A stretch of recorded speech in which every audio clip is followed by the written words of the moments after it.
Hello and welcome to Scrolling with Ceazor. Today is April 3rd, 2026. It's the Easter long weekend. So my kids are off of school and I'll have to take care of them today for a little extra family time. You do you. You do if you're off on if you're not doing anything, or do whatever it is you do for Easter, whether it be eat chocolate, eat some lamb, or you can do what I do and rub some tallow on my face. So you do that and figure out what's fun for you and what you can do on the long weekend. So here we have the charts today, but before I talk about the charts, I will remind you this is nothing but my own biased information, my own biased opinions based on tweets that I have selected and so forth. So the charts look pretty stable, bouncing around idle. So ETH is, sideways, gold, sideways, BTC, sideways. Hype is up 1.5%, but still kind of looks sideways.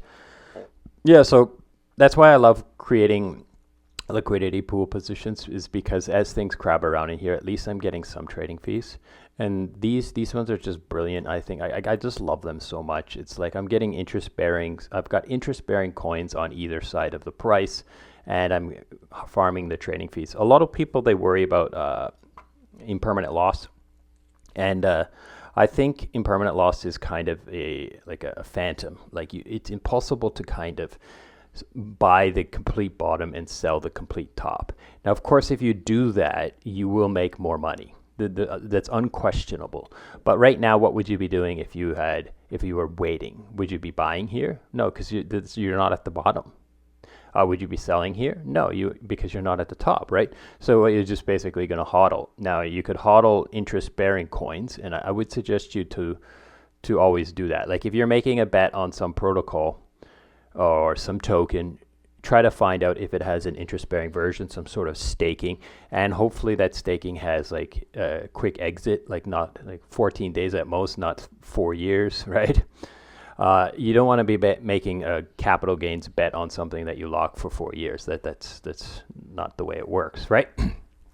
But anyhow, so what I like here is I've got interest-bearing coins. So I've got interest-bearing ETH versus interest-bearing USDC or USDS, right? So stable coins, and all the coins above the price and all the coins below the price are at least earning some APR, right? And that is good stuff. That is the very good stuff. Now, why I don't care about impermanent loss is because all of the coins in here, I'm thinking, as long as it crabs around in this range and keeps in this range, and I can continue to earn trading fees during this time and these APRs, I'm happy with it. I think it will be more profitable than trying to just hold the coin and wait for it to pump and then try to time the top. However, I do have other coins outside of the liquidity pool in both stable coins and staked ETH, earning APR on my ETH. So I do still have bags that I could sell above here somewhere if that's something I wanted to do. The market doesn't look like it's going to be frothy and ready to sell for a long time, but this keeps me busy and keeps me happy, and I think it's working. Okay, moving on. Okay, so let's get into the news. So here we have an older tweet, Frax Finances, talking about the Clarity Act. And so let's see what it says. The Clarity Act update hurts stablecoins built on passive yield, but it strengthens the FRX USD's position. Now, what is it talking about? Basically, he's talking about the idea that, all of these stablecoins, they're not, based on the Clarity Act's current wording, they're not allowed to give interest or give APR to people who simply hold the coin. And you have to put it to work. It has to be put into something. And, if you put FRX into a stable coin, liquidity pool, like say Curve, then you're Curve versus USDC, for example. I haven't checked all of which pools give good APR and stuff like that. Then you're putting it to work, and now Frax has the according to the current writing, has the right now to give you some of the APR because you've put those tokens to work. You're not just holding them idle in your bags, right? And so that's kind of the thing that makes Frax really good, is because they are plugged into so many opportunities. So they're able to, if the Clarity Act passes as it's written, then they'll be able to do that. Now there is a question here. There's the statement here that Frax, FRAX, the governance token, is a bet on the growing FRX USD. And this guy Hunk says, how does FRX USD add value to FRX holders? I don't know the answer to this question, and I wish I could figure it out, because it's a bit hard to actually get this answer by trying to dig around in the docs. But as far as I can tell, if you are a FRX holder, you can lock it for VEFRX, and then you can get bribes. You can, get bribes, trading fees by voting on different gauges and sending it out and stuff like that. I think I need to do a little deep diligence on this statement here and find out more. And if I do find out some more, I will share it with you. Okay. So moving on. So here we have Yearn Finance, is a couple pictures of their ETH Prague tournament. So I think that's pretty cool. Like I said, people going, having some fun, playing some chess games. I played some chess yesterday on Sonic. It's Sonic Testnet, and I got wrecked. Well, I got beat. I wouldn't say I got wrecked, but yeah, I lost, right? And it was a betting game based on some, I think they were testnet tokens, so I didn't lose money, but it wasn't a lot anyways. It was a fraction of a Sonic. So yeah, there's that. So let's take a look at this picture and let's see who I recognize in this picture. And if I scan through this picture, I don't recognize anyone. But that's not because these people are not important or famous or what have you. I'm just a troll who lives under a rock and doesn't know anyone in real life. Okay, so there's that. You can check that out. I think it's nice. I like this kind of stuff. It's good, wholesome community. Bring people together for a reason other than talk crypto, right? But anyhow, let's move on. ZachXBT drops a pretty spicy thread today. You can read through it all. It's a long thread as usual, well thought out, a lot of stuff in here, and you can definitely take a look at it. I will, I will link you to this in the tweet for this podcast, but let's read the message at the top. So, welcome to Circle USDC files 420 million in alleged compliance failure since 2022, including 15 cases of US regulated stablecoin issuers taking minimal action against illicit funds. So the idea here is that, Circle never freezes or blacklists hacks. It's insane, right? So the other day we had that huge hack on Solana, or whatever you want to call it, hack or social exploit or whatever you want to call it. We'll just call it exploit, right? Where they stole $280 million worth of stable coins, and then they just casually sent it across the USDC bridge into Ethereum. And then they got those tokens on Ethereum over hours, and then they took those protocols and they took that USDC and they sold it, bought some ETH and this kind of stuff, right? And so 6 hours they had 6 hours during business time. It wasn't in the middle of the night. It was during US business time. They had 6 hours of just to start freezing this money, but they didn't. They just ignore it. It's it's not our problem, But anyhow, so that's kind of what it's like. And there's more. There's a lot in here. January 25, 2026, SwapNet was exploited. They didn't freeze. Celsius protocol was exploited for 220 million on May 2025. The exploiter used CCP to bridge. So they Mango market, and it just goes on and on and on and on. All of these cases where they had ample time to take action and help, mitigate the losses or even stop the losses, just ignore it. They just completely ignore it, and it's just crazy. I feel like, come on, guys, like, what are you doing? And then, yeah. So I'll share this. I'm sure everybody's already seen it. If you're listening to me, you probably already follow him, and you probably already saw this. But I got nothing to say above this. Like, of course, I still hold USDC because anytime I want to send my money to cash out, I have to use it. I use USDC on my centralized exchange to convert to fiat. But there are better options in some ways. Like, Circle has the ability to freeze tokens, but they don't freeze the bad guys.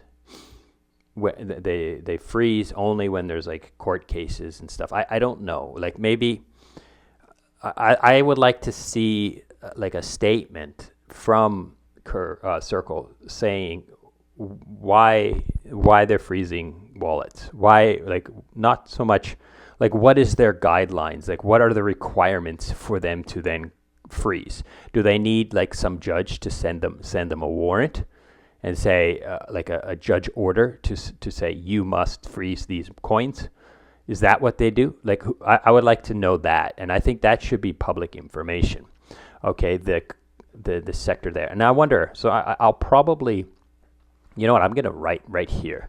Does Circle have any statements on what criteria they use to init a freeze on coins? I spelled criteria wrong. It's a public company, so I suspect they should have some sort of public statement on their standard operating procedures.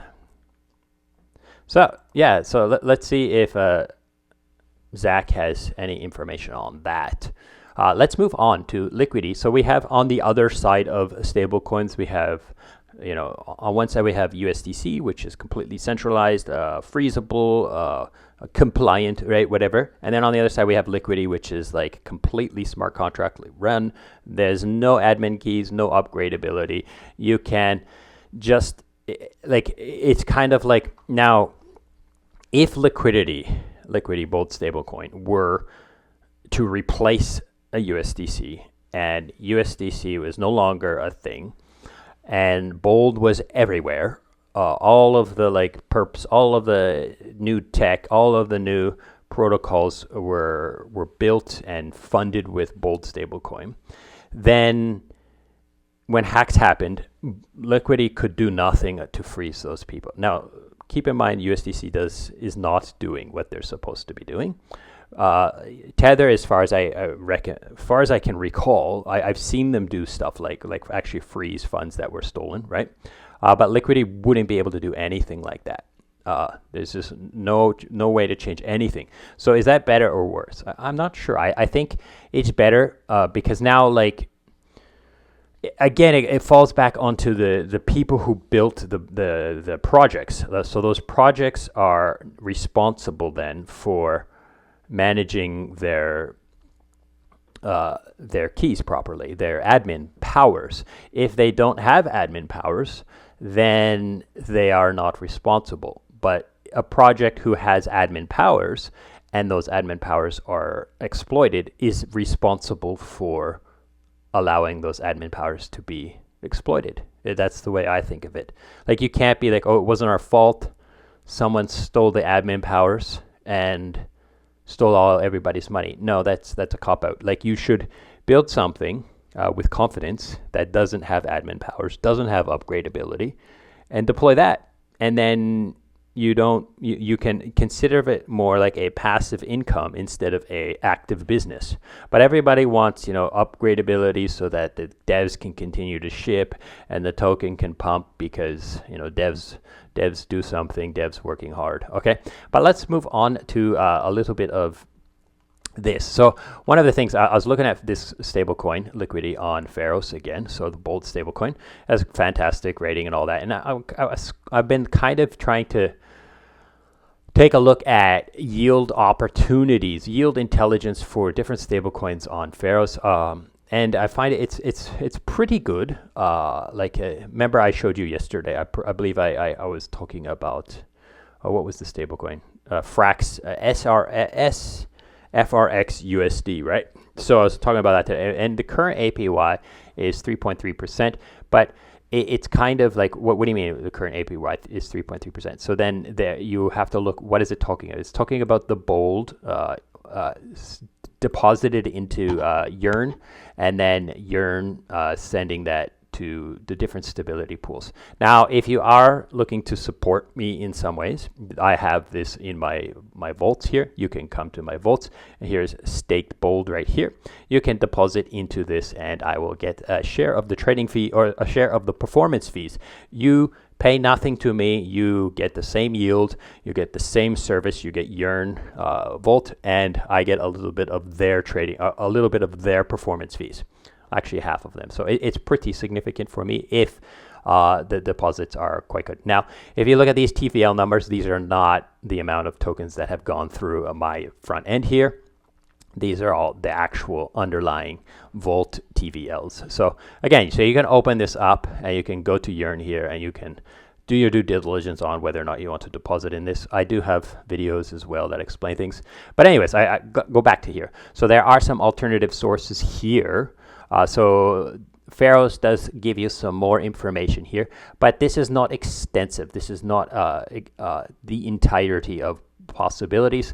There is a Dune dashboard here where it kind of goes even more in depth into other possibilities. And as you can see, the highest highest earner right now is the Bold USDC on Uniswap stable pool. Okay. I'm in the Curve one with one of my wallets, and it's currently earning 3.9%, which is good enough. I think it's very close to the risk-free rate, and I'm now exposed to USDC as well as Bold. But yeah, you can consider that. You can kind of move to Aerodrome if you want, but that will be this is stable LP. I'm not sure if that means.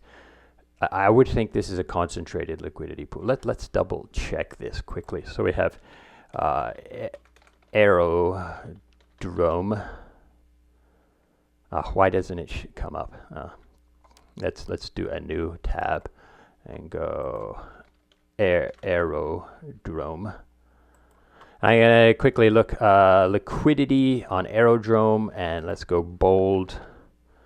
Oh, it is a basic stable. Nice. So you can deposit in here. Oh, wait, no. There are three. Basic stable. Basic stable is quoting fees 2.5 to. So there is a pool on base for. There's only the one here. So Bold versus USDC, and it currently it's quoting the front end of Aerodrome is quoting 1.6, and then so if we go back to that Bold. And we see it here, the Aerodrome, it's saying 4.8, but that's weekly. It doesn't have current. So anyhow, it's a little bit tough. But anyhow, you can kind of take a look at these opportunities and see if there's something that you want to do. I highly suggest you choose something that you feel safe with and that you don't need to migrate. You don't need to move around as much. But then you do have to monitor it. If you start getting down in the 1%, then it's questionable whether or not you should still be in there. Moving on. Okay, so here is more. Now, this is something that's kind of outside of crypto, but I think it lends quite well into what we've been just talking about stablecoins, the two different types of stablecoins. So Iran has put a toll booth on the Strait of Hormuz, and they're only accepting crypto or Chinese yuan. Here's how the toll works. So, docked ships, they pay the fee. They're paying $1 per barrel of oil, and then they're allowed to pass through. Basically, it's a military toll, right? So there's a whole bunch of boats, battleships, and stuff like that, and you want to go through, then they'll let you through only if you dox yourself basically and pay the fee. So like old bridge bandits, but all of the other like funnels, like if you think of it like the St. Lawrence River, if you want to pass your boat through down the St. Lawrence River, you have to pay Canada. If you want to go through Panama Canal, you have to pay America. So this is not like insanity. This is not craziness, right? You have to pay to use the channel, right? But the thing that's interesting here is that like you can pay with stable coins. So China has the oil. Iran is using stable coins to dodge sanctions. Okay, so you can pay us in stable coins, and it's no longer using SWIFT anymore. So you don't need to pay us with their antiquated system. Just send us our stable coins or send us our Chinese yuan, and then you can go through. Someone did ask here which stable coin, which chain, and he's like apparently USDT on Tron. So yeah, so there's that. Now, this kind of goes to show like it kind of takes me to the thought, like what makes me think about like what's the purpose of these sanctions? The purpose of the sanctions is to like basically to slow down the growth of Iran, because America believes Iran is a threat to the entire world. They are. As far as I can tell, like these are not my words, okay, but they are a fanatical regime-based country who does things for religious purposes and are willing, to what's the word that they say? Like they're willing to kill people for the reward of going to the afterlife. Like that's kind of the understanding I have of why countries are, trying to suppress the growth of the current regime in Iran. That's what I understand. I could be completely wrong. I could be an idiot, but that's kind of the way I currently understand this to be. Is they believe that if Iran is able to build up nuclear weapons, they will use those nuclear weapons to kill the infidels. That's the understanding I have of why the Western world is suppressing them, attacking them, trying to do bad things to them. That's what I understand. I could be completely wrong. It could all just be about oil, but that's the statement. That's the reasoning that is given to us, right? So if crypto now gives them the ability to dodge sanctions, to dodge this suppression mechanism. So what is the alternative then? So what can America do, or the Western world do, to achieve this goal of suppressing Iran from growing because of that belief that they're doing those bad things? So they can attack with military action. They can use social influence. They can send in spies and raise unrest and all kinds of stuff, like assassinate the leaders. They have all these other tools, right? But it makes me wonder if like the whole idea of permissionless, unsanctioned, unstoppable money is the best thing for the world or not. I believe I believe it is, but it also brings into question in my mind if I am right or not. You know what I mean? Like it allows me to put onto the table the other side of the coin, whereas it would be much easier if America could just stop people from paying Iran because they control the finances. But is that fair? Is that good? Like, where have we crossed the line into this part where like America is just a big bully and they're just controlling the world and stopping other people's cultures and other people's things from happening because they don't like them? Anyhow, so yeah, you can check out this tweet, and I don't know if you've got any thoughts on what I said. Please feel free to share them with me. Moving on, so here we have Clouted. Clouted is one of the team members at ETH Strategy. Cool project. So he says gold and silver being the top 5 markets on Binance. Crypto is beyond dead right now, lol. So yeah, like there's a crap ton of gold being traded and stuff. So if I don't think I can see it here. Yeah, gold on Binance. Look at the volume of that.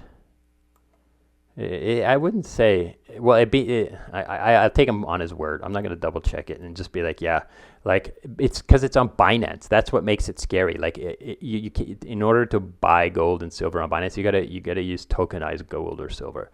But like Binance is crypto exchange. Like okay, you can buy tokenized gold and silver, and there are different ones to buy. But shouldn't it be like gold? Shouldn't it be crypto is the most active on Binance? But it's in the top 5, so I believe probably gold is maybe 4 and silver's 5, and there's ETH, BTC, and I don't know, Solana or something. I don't know. Let's move on. XRP. Crypto is dead. Long live DeFi. Never saw this many crypto natives job hunting. My friends are down 80 to 90%. AI hype is the final straw. The tourists are gone, likely for good. But for the first time in 3 years, the primitives being built actually deserve to exist. Bear ETHCC makes me bullish. So, yeah, figure me. I agree with him in some ways. I just continue to use my protocols. It's like as long as you can live out the detriment or live out the bear. Don't let the bear grind you into pulp, right? Long as you've taken profits and you're earning APRs and you're not betting on shitters and meme coins and tossing all of your money into like perps, right? Then I think you're probably fine. But you have to prepare for these bear markets, and I feel a little bit like I didn't prepare enough. But yeah, because you can sell. And then you can use that money to live life, but then you don't have money to re-enter before the bull market. Do you know what I mean? So it's a weird one. It's a tough one. Now you can use CDPs to live life, and then when the bear market comes, you can hopefully try to repay off those CDPs and stuff like that. There are some opportunities out there for CDPs that are interest-free, like Protocol FX or Alchemix. So yeah, you can check those out. Moving on, so here we have CowSwap. So CowSwap, I talked about this article maybe last week, on the 25th, and it was talking about prop AMM shenanigans.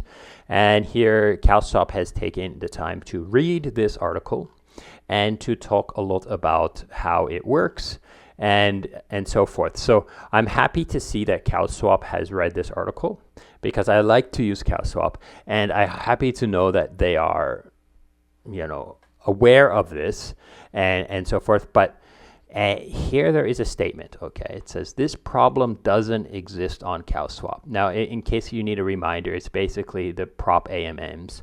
They are, you are going through a DEX aggregator, and the DEX aggregator says, what is the price of ETH? And the prop AM says, oh, the price is so cheap. Look, you can buy from us. And they're like, okay, let's buy it. And then they send the money. And then like the prop AM is like, well, no, actually, we're going to change the price as far as we can to take all of the slippage tolerance that user has allowed for. So that's basically the general idea of what this article is saying in one point. So CowSwap says it doesn't exist. It doesn't exist. Why? Here's why. Solvers don't just quote, they commit. When a solver wins your order in CowSwap auction, so don't worry about the auction word, but like you send your order to CowSwap and the solvers, look to see who can get the best price. And they say, oh, I've got the best price. And then they win that auction. Okay. So they're like, I've got the best price for the user, right? And then they win that. They're on a hook for execution at the price or better. No repricing, no last minute spread widening. So they say, I can do it. I can do it at this price. I'm the best. I get the cheapest ETH that guy wants to buy. I can do it. And then they're on the hook for that price. They have to deliver that price or better. So there's no way for the prop AMM to then look at the slippage price and then look at the slippage tolerance and then adjust that. So that's basically the idea here. So if conditions move against them between the quote and settlement, these solvers absorb this loss, or the trade doesn't execute at all. Okay, so you can check that out. I'm happy to see that, and I'm going to continue to use CowSwap as much as I possibly can. I really like the way it works. It's not something you would use to hammer out high frequency trades, but when you're doing something of size, it's definitely worth checking their quoted price. Okay, so here we have Temi. Temi has a long tweet here about living in crypto, and basically similar to what I just read, but much longer. What I just read about, crypto is dead, long live DeFi. So Temi, let's read it. So I'm 35, married, 2 kids, 4 and 2. I have a stable career in finance, decent income, a mortgage. This is a hypothetical, right? And usual responsibilities. I'm not an expert on every new token, and I'm also not someone who thinks everything in crypto is a scam. I agree. I'm in line with him. Only added 10 years to those ages. If I've been in crypto since 2017. No, I've been since 2020. I saw DeFi summer. I saw the 22 crash. Feels like institutional cycle. Here's what I'm struggling with. DeFi was supposed to replace traditional finance, or at least seriously disrupt it. Permissionless lending, decentralized exchanges, yield without middleman. Technically, it works. So, yeah, okay. But most users are speculate instead of actually using protocols. I've been a long-time advocate. Don't just buy tokens. Fucking use the protocol. Do a little bit of homework. Find out a protocol you like. Put your assets in those protocols. Use them. Real-world adoption seems slow. Yeah. The only thing that's growing substantially is the quasi real world adoption, where it's like, Visa cards, which is not a terrible thing, but that's the only thing I really see growing fast. Regulation is tightening. Institutions are building regulated DeFi, which kind of defeats the whole point, right? At 25, I would have gone all in on this vision. At 35 with kids and long-term responsibilities, I think different. I'm thinking 10 to 20-year horizons. I don't care about 10x in 6 months. I care about structural relevance. So my honest question, do you believe DeFi will still meaningfully be relevant in 10 years, or will it remain a niche playground of crypto-native capital? More specifically, will DeFi integrate with TradFi, or will it be regulated into something unrecognizable, or will the most value accrue to centralized players anyways?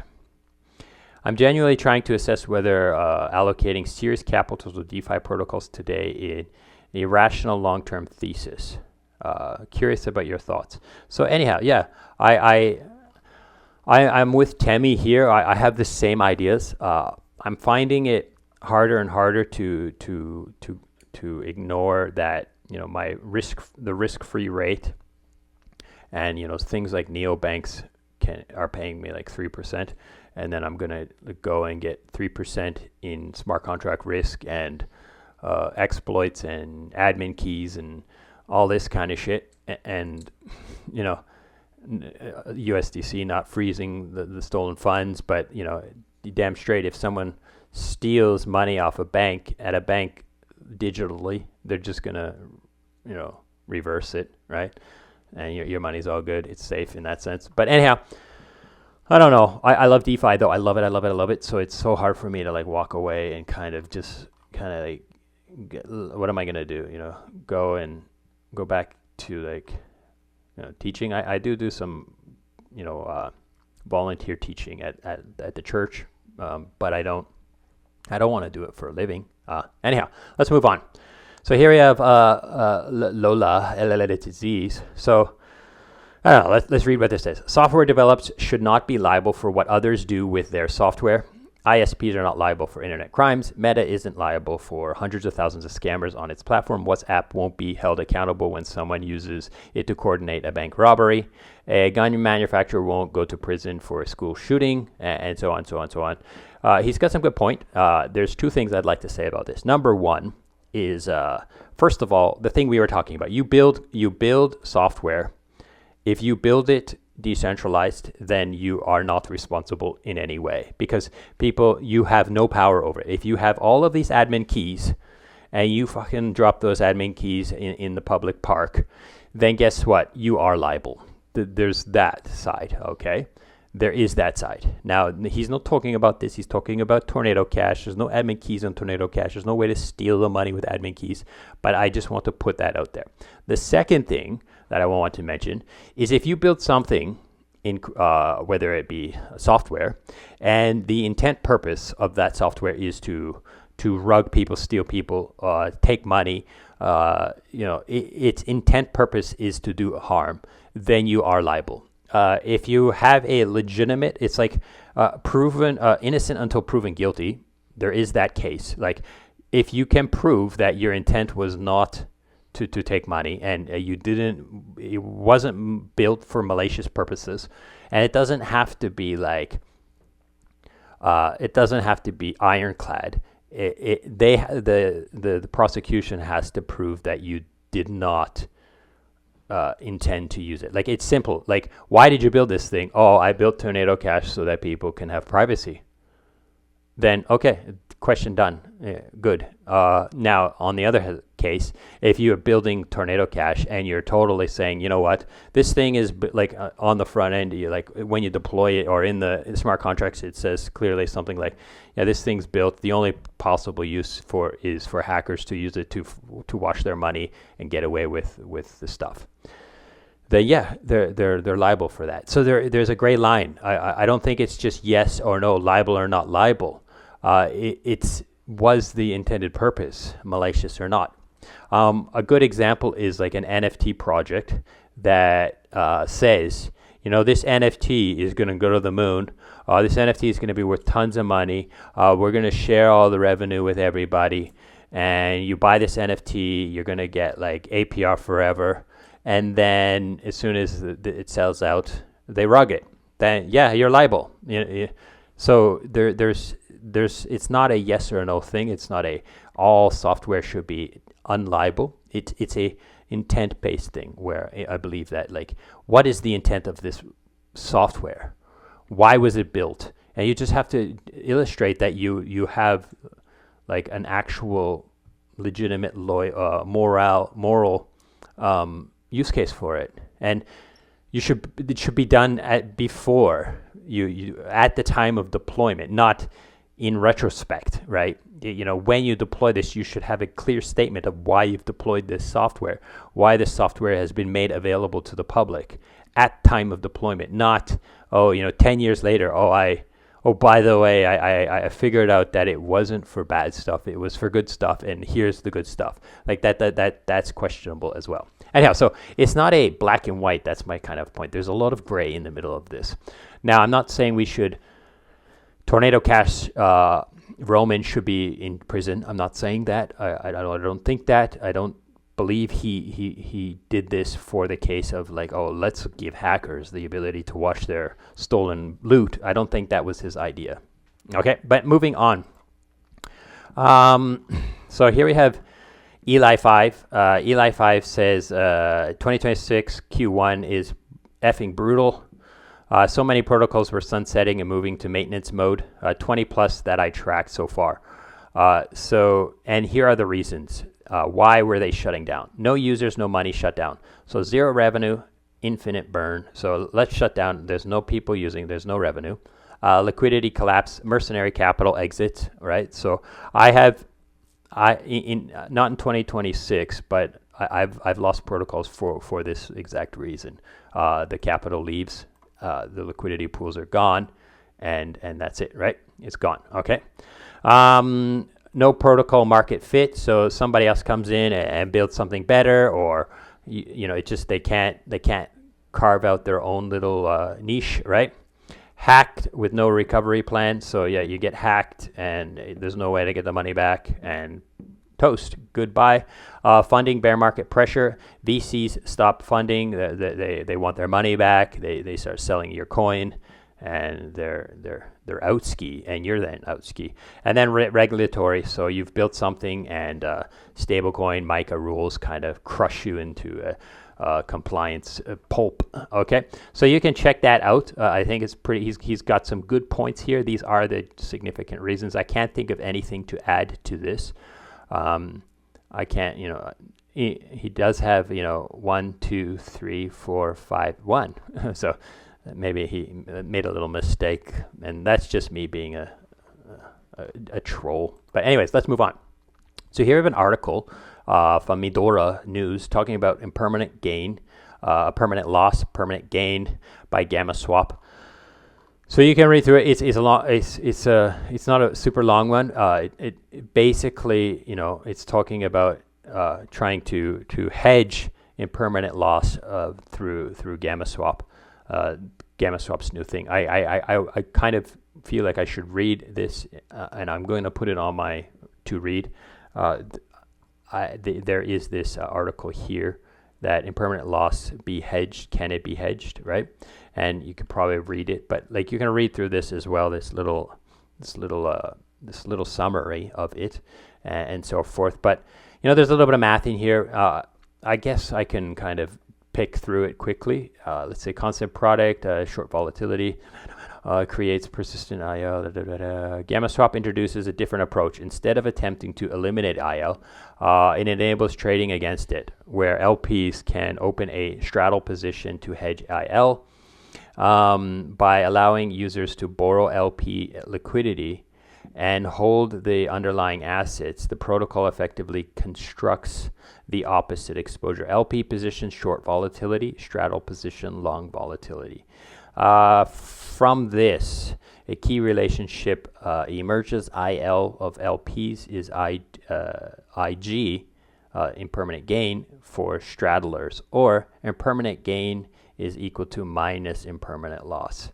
Yeah, this is tough for me to understand by reading that little summary. Anyhow, so you can dig a little bit deeper. I thought I'd share it, and kind of there are definitely some big brains out there that will want to play this game, and so forth. So anyhow, that's that. Moving on. Okay, so on the theme of Eli 5, there's a little tweet here. It's like a video of all of the protocols announcing. It's just like a little video of a bunch of protocols announcing, yeah, we're closing. And there was one in there that I just saw that I think I have tokens in, and I should probably go and check if my tokens are all safeu. But anyways, moving on.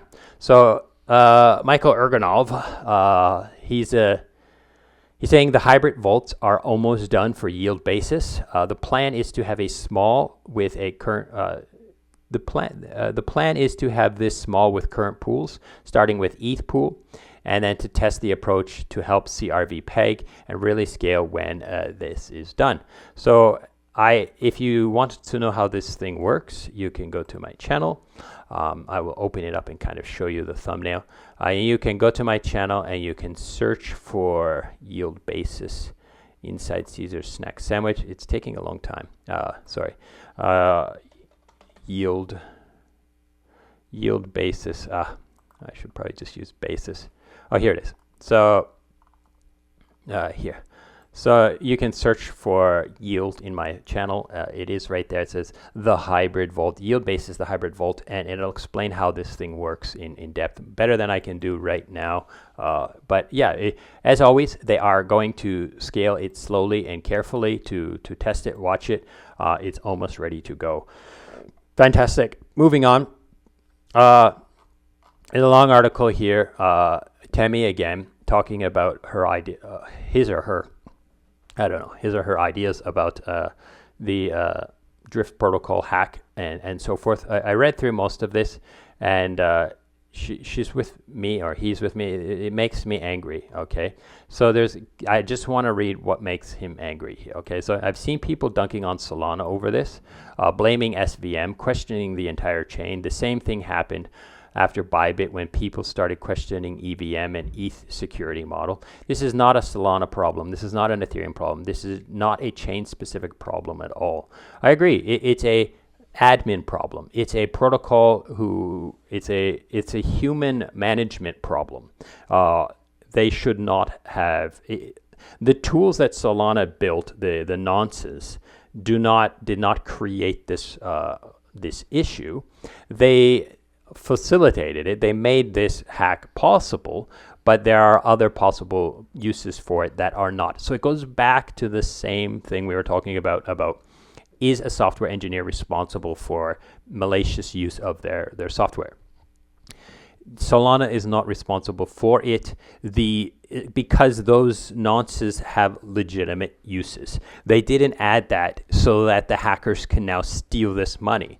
They added it for other reasons, and the idea of like a safety break the glass. And I talked about this yesterday. It's like a breaker switch where it's like an emergency transaction is waiting in queue, and it just needs a single button press to do it. That's, as far as I can tell, that's why they built these things, right? So they didn't build it so the hackers could hack this. They built it for legitimate uses. So yeah, it's not a Solana problem. It's definitely a human problem, management problem. They mismanaged it. They made a mistake and they lost all that money. And whose fault is it? It's not Solana's fault. It's not Ethereum's fault. It's the team's fault. I'm sorry to say it. It's the team's fault for building a system that gave them the power to take all of the money and to put it behind an admin key, and then to not thoroughly check the things they were signing. Okay, that's my opinion. I could be wrong. Maybe I'm an asswipe and so forth, but that's the way I think. So Gabriel Saprio has something here. Let's read what he says. So he's quoting other people. So he says, basically, get all the downside of on-chain, hacks, private keys, leaks, dead chains, without having any upside. And he's like, yes, I described this issue in assimilating the Borg before the last bull market even started. And then another quotation. So he's like quoting Aaron Mars's DeFi Summer tweet here. And then so he's like, in these scenarios, stakeholders are required to complete trust in small groups of managers who have potentially undisclosed conflicts of interest, yet stakeholders have neither technical nor legal protections against potential abusers and discretions. The worst of both worlds. So basically he's saying, DeFi is broken because, we've built this DeFi thing where, it's acting just like TradFi, where you got all of these people with the powers to do stupid stuff. And now, and then you don't have legal recourse. Like they don't have, they're not regulated, sanctioned. They're not under, the umbrella of the TradFi system. So it's like you get all of the bad stuff, and you don't even get the upside. And I agree with it. But then there are protocols that are actually DeFi, that are actually safe, and that, no, I don't want to say safe, that are actually not manageable by humans and therefore unregulated. Like you just have to do your due diligence and find out, what can the team do, and so forth. How battle tested is this code and stuff like that. Okay. Anyhow, Gabriel says, I truly wanted to fix it, but most people are afraid of adding a heavily audited, fairly simple deterministic model to a safe that they are of infinite off-chain managerial black box discretion of a unlicensed hedge fund. Yeah, I'm sorry, Gabriel. Sometimes you write and I don't understand. I have to read it 3 times, and I don't want to read it 3 times on the podcast. But anyhow, let's move on. Okay, so what's this tweet? It's a nice big blue screen. So Small Thing is retweeting Nikita, and Nikita is talking. Let's see what he says. So at community notes, I don't know what the community notes said. Okay, it says, wrong. If you have more than 10,000 followers and you drop a meme coin without any prior connection to crypto, it is always a hack. So yeah, if you are like some rapper or a basketball player and you drop a meme coin, you're hacking people, basically. We will be detecting that and requiring account ownership verification to reduce the incentive to phish X accounts. So I guess people are like saying that, I guess what he's saying here is that, a basketball player will never drop a meme coin. He's got 10,000 followers or more. Why would he do that? But it's not the case. But I guess what he's saying is he wants to make sure that people don't steal X accounts and phish with them. I guess that's what he's saying. They're building something that's going to protect have human verification in order to send tweets or something like this. I don't know. But so the detective says, amazing update. It would have saved a lot of money on the whole Trump Malena launches. And he says, those were rugs, not hacks, though. Yeah, so I don't know. That's what I'm taking from this. I think it's a kind of another case of the software engineer is responsible. Is X responsible for allowing people to launch meme coins and rug their followers? I don't think so, but they are responsible for allowing people to hack other people's X accounts and then launch some meme coin pretending to be them. They shouldn't. They should have systems in place to try to stop this from happening. Okay, so moving on. Protocol FX. So the last time you paid funding on Protocol FX was November 8th, 2025. Let that sink in. Almost 5 months of leverage positions with zero funding cost. No slow bleeding death of your profits. No anxiety of how long you can hold. This is what leverage should actually be like. What kind? The kind that lets you win big and keep it. So yeah, think about that.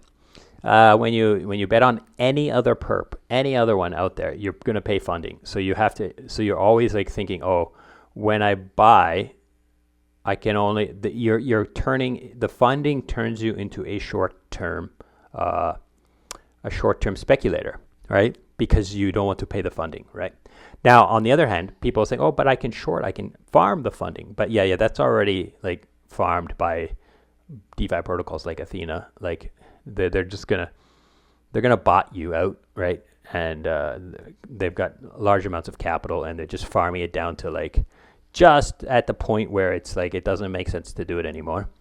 So yeah, so anyhow, so check it out. Check out Protocol FX if you are looking to go long or even short on some blue chip assets, ETH or BTC. You can do so there and know that you're likely to not pay any funding unless the bets go completely one-sided. Okay, moving on. So there is this tweet here. ETH Profit is retweeting, and he's kind of dunking on people and so forth. And I do want to kind of mention that I did kind of dig into this, and I did kind of look, and I can say basically what he says is Solana, the whale alert constantly tweeting, oh, 250 million USDC minted on Solana, but they don't talk about the burning, and I find that to be pretty dishonest. So I did look at the on-chain, and I did check, and it's 250 gets minted, and then within the same day, here's 100 million burned. But I don't know the whole picture. We don't know exactly what's going on, why they're doing this. I do speculate that it could be, they mint them there. So someone goes to Circle and says, hey, I want stable coins. And they're okay, well, where do you want them? Well, I want 50 million here. I want 20 million here. Blah, blah, blah. And they're okay, well, let's mint them all on Solana, and then we'll bridge them across to places. That's a possibility, right? But is it happening every day? I don't know. I don't want to check into it. However, Whale Alert is regularly tweeting out these mints, and it is misleading because some people will say, trading the minting, the minter is a legitimate trading strategy. If you see lots of liquidity flowing into an ecosystem, then perhaps that liquidity is going to buy that token. So that you might make bets based on these announcements, but not have the entire picture of actually it's being minted and then burned throughout that day. So there's no way it's actually going to be buying that token. So I find this to be quite dishonest, and I thought I would share this because this guy did repost my thing today. So he kind of, he tweeted this out again. So on April 2nd, 250 million, exactly 250 million. And he's yeah, that's bullshit again.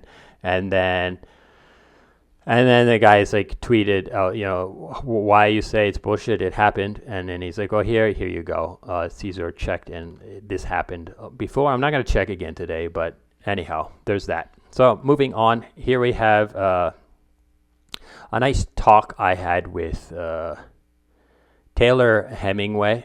So some guy tweeted out, saving Uncle's Guide to Saving Bitcoin from Quantum Computing. He's like, wrap all the BTC in ERC20s on ETH, burn the keys, let the chain die, and BTC is now quantum resistant because it's on Ethereum, right? And I kind of trollishly for fun said, yeah, this is pretty clever. And then I kind of throw some ideas of like how this could be done. And then Taylor Hemingway kind of comes in and says, that's going to fuck with the sexist. People are going to short this.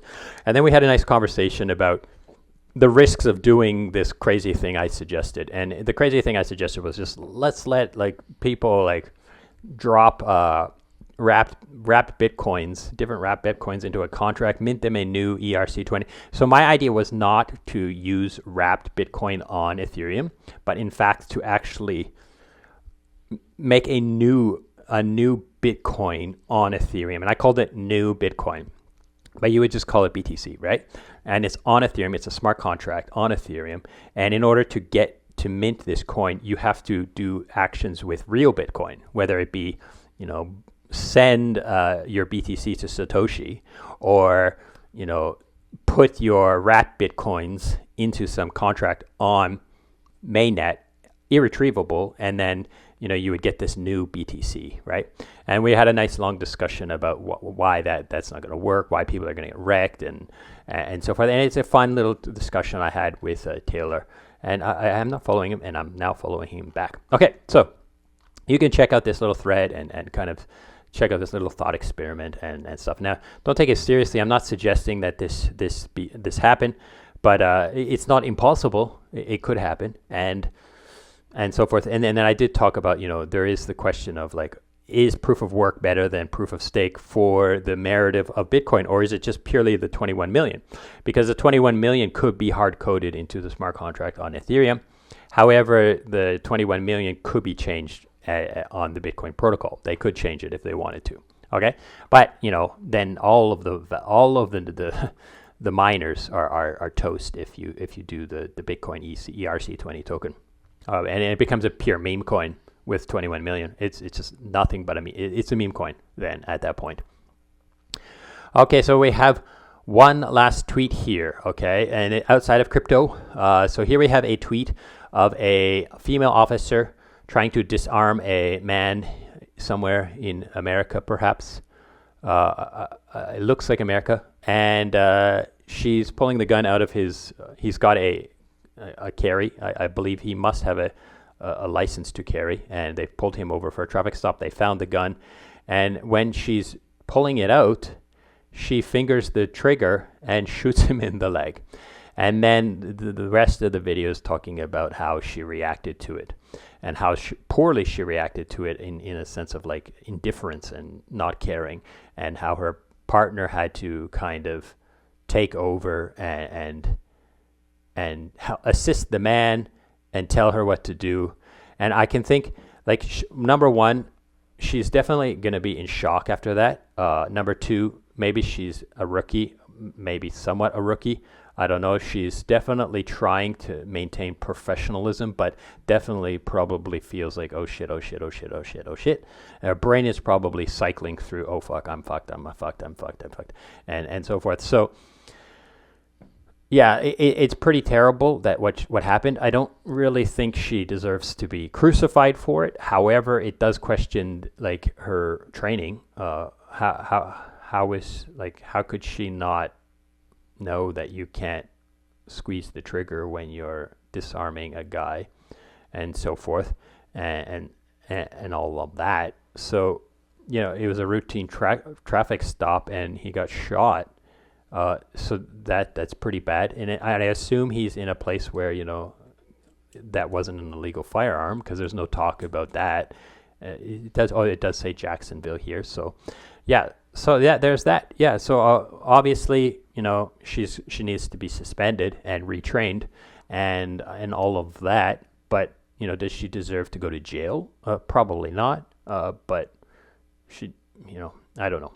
What do you think about this? Anyhow, so that's it. I hope this has been interesting and useful. And thank you so much for listening, and goodbye.